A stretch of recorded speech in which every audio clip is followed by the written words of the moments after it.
To begin your voice recording, you're going to click this button. The time starts immediately. Jennifer Vadney. When you're done, turn it off. You do have a button to listen.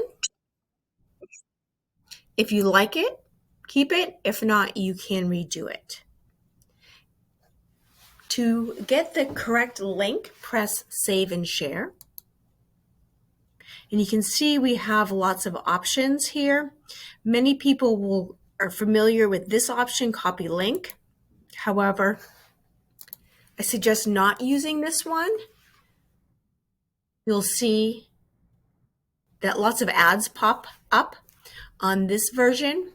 So what I suggest is clicking Embed. You'll get embed code.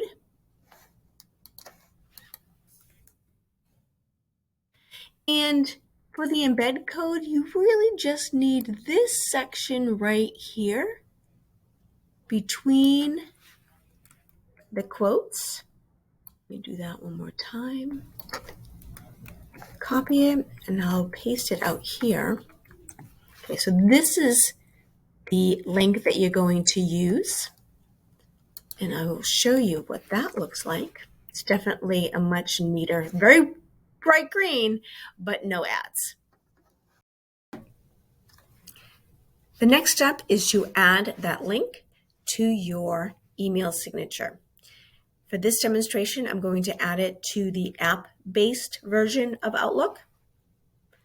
Open up the app, select File and Options.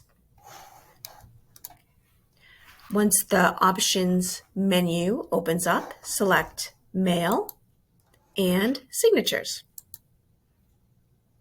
So I have one here and I'm going to delete it. And so now let's start new.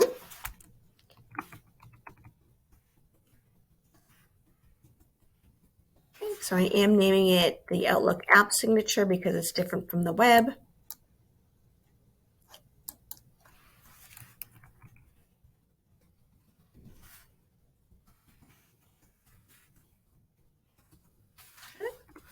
So I have Sincerely Jen Vadney. Now it's time to add a hyperlink. I can click right here. My text is here, my name, and the link goes down here in address. I have selected existing file or web page, and this is a web page.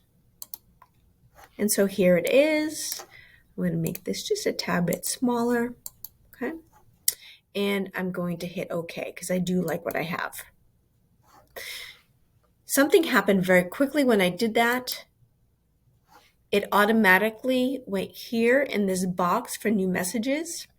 If you do have more than one email signature, you can change it. So all the ones that you create do go in this drop down. But if you have one, it defaults to that one. And I can also apply it to replies and forwards and then select OK. Now, when you compose a new email, your signature is there along with the link to the pronunciation of your name.